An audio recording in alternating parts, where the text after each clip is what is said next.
Hi, hello, namaste. My name is Marisa, and today we're going to talk about how to prepare for your F1 visa interview. Before we get into that, कृपया like or subscribe करो.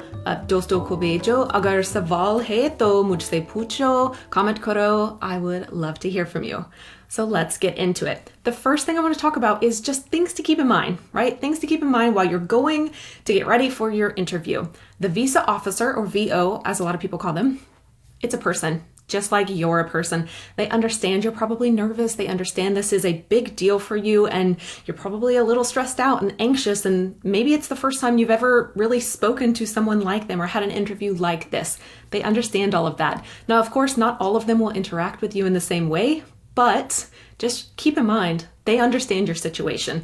They've met thousands of students just like you going through the same process, and they understand. So while it is an interview, it's also just a conversation, and it would be really beneficial for you to actually treat it like that. The next thing, and perhaps the most important thing to keep in mind when you're thinking about your conversation with the visa officer, they do hundreds, thousands in a week potentially. They do a ton of interviews. They're very used to this, but practically what it means is interviews don't last very long. Your interview could last anywhere from 30 seconds to a couple of minutes max. And why is this the case? Well, they've already looked at your documents. They've already reviewed your case, everything that you've submitted to them. So they have a pretty good idea of if they're going to accept or reject you before you even get there. Realistically, when you arrive, they have a couple of questions in mind. They want to hear further details. Maybe they have a question, something they need to verify. So they're prepared, and they expect you to be prepared as well. I often hear students say that the visa officer will cut them off while they're talking. This can totally happen. This is a very normal thing, because remember, you as a student, you're a little nervous. Sometimes we get rambly when we get nervous, and they're there and they know your case. They've already looked at it, so they don't need a very long-winded answer all the time. So they may cut you off, and sometimes it comes across as a little bit rude, but they're not trying to be rude. They're just trying to keep their day moving, because the longer they take with you, the less students they actually get to in a day. So that's a very important thing to remember. Their time is valuable because there are just so many students coming through, and they're trying to get to everyone in a timely fashion, especially right now, given how everything's been the past couple of months, years. There's definitely a big backlog, and they want to try to make that up as fast as possible. The last thing to keep in mind when you're thinking about the visa officer, remember, your case is so important to you. Of course, this is your future you're talking about, but for them, you're another student. You are another case, one of hundreds, thousands that they see coming across in a given week or a month, right? It's not that they don't care about your case. Obviously they do. This is their job. They do care, but you are going to be more invested in your case than they are. And it might feel like that in the interview, because for you, this is everything. This is a big deal, right? It's a really big deal. This is something you've spent a lot of time and energy and money preparing for, applying to universities, going through the whole process, and now you're finally at this last stage. So just keep that in mind, that it might not feel like they're as invested as you in your case, and realistically, you are going to care more than anyone else about your case because it's your case and your future, and that's okay. Just keep that in mind when you're talking to them, because it may feel like that. So I hope all that helps in terms of thinking about your visa officer. Remember, they're just a person. They're there to have a conversation with you. Yes, it's an interview, but it's really just a conversation. And if you approach it like that, be prepared, but approach it as a conversation with another human, and you'll be just fine. So let's talk about the types of questions they actually will ask you in your interview, or are likely to ask you. I will say not every interview has the same questions. You should not expect that. If your friend had questions A, B, and C, you might get questions X, Y, and Z. That's totally normal. You won't have the exact same questions, because certain, visa officers ask different questions. They phrase it in different ways. And also your case is different. Depending on what you've submitted and how clear your case is before you even arrive, they may need to ask you more questions, less questions. It just purely is dependent on the individual and the case, right? Specific to you. So let's go over the types of questions. I like to bucket the questions into three main types. There are tons of questions that could fall into each category, but let's just keep it in these three overarching types just to give you an idea.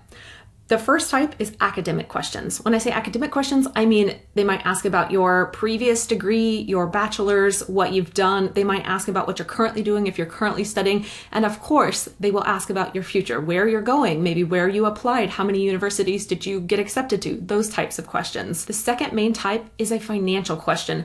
They want to know, can you afford this? Have you thought this through? Are you paying out of pocket? Is someone sponsoring you? Have you taken a loan? Ultimately, they don't want to send you to the US stress if you're not going to be able to afford it, because that's not a good situation for anyone once you arrive in the States. So that's the second main type of question. And the third type of question, the last type of question, I would say, it kind of encompasses two different things. But the last type of question is basically your plans for after your master's degree. And that kind of relates to your ties to your home country, which for many of you watching is probably India, right? So your ties to India or your home country. What does that look like after you've graduated? Do you have plans to work? Do you have plans to immediately go back? Do you have a standing job offer from a current employer? That type of thing. So I didn't give too many different examples on specific questions today. I do have a future video coming out, and once that's ready, it will be linked in the description down below. I'll also put it up in the card in whichever corner so that you can see it, but that's coming out in the future. And that will go more in depth as to the type of question and how you should really think about them and specific actual example questions, but that's to come. And remember, interviewing is just a skill like any other. So when you're thinking about these questions and preparing and kind of imagining your conversation with this visa officer, remember, it's a skill and you can practice it. So to that end, let's just talk a little bit about how you might actually prepare for your visa interview. The thing I always suggest to everyone is to do a mock visa interview. Now, if that means doing it with a friend, doing it with a family member, a colleague, a coworker, whatever it may be, I suggest you do it. This is great for a couple of reasons. When you actually start voicing out your answers to any questions, you'll quickly realize if you have thought it through or not, how you'll say things, if you stumble around, if you say and have a lot of gaps and breaks. So this is a skill and you can practice it. And in fact, I highly encourage it, so much so that I actually offer this as a service. So I think for a lot of people, perhaps this will be the first time you may have ever spoken to an American in person, or maybe spoken to an American in this context where it's actually an interview. You have something kind of at stake here.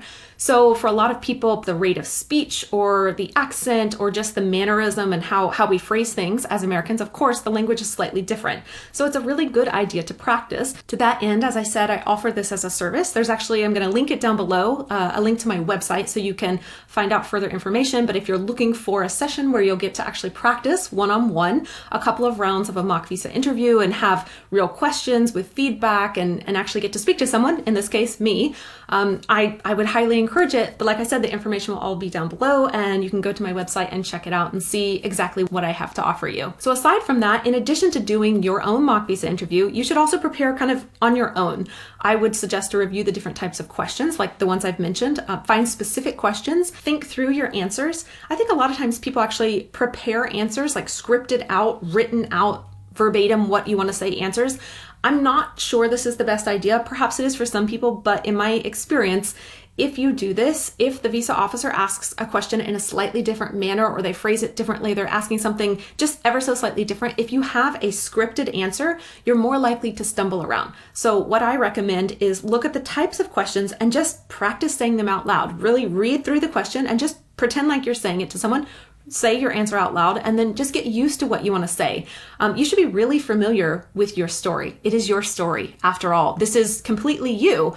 Everything you're saying should be true. It should be accurate. So it shouldn't be hard to put the pieces together, but sometimes, again, nerves get the best of us when we're in these types of situations. So it's really a good idea to just practice beforehand and be prepared. And the last thing I'd recommend while preparing for your visa interview is to make sure you have all of your documentation. So this is important, obviously, because this is kind of your shot, right? You've waited a long time, you've scheduled the interview, and you get one shot. So you don't want to get up to the interview counter, if you will, and not have a document that they ask for. So for example, a financial document, if you need to show your bank details or whatever it may be, you want to have that. I know some of you may know I used to live in India for about 10 years and I had to renew my visa, my work visa, while I was there every year. So it was my practice to just have everything I could possibly need so that when I went to the foreign registration office, it was called something like that, when I went, I had everything because, again, it was my interview, it was my session, my scheduled appointment, and I didn't want to miss getting my visa renewed because I was missing a document or because I didn't have something that I thought that, they might need.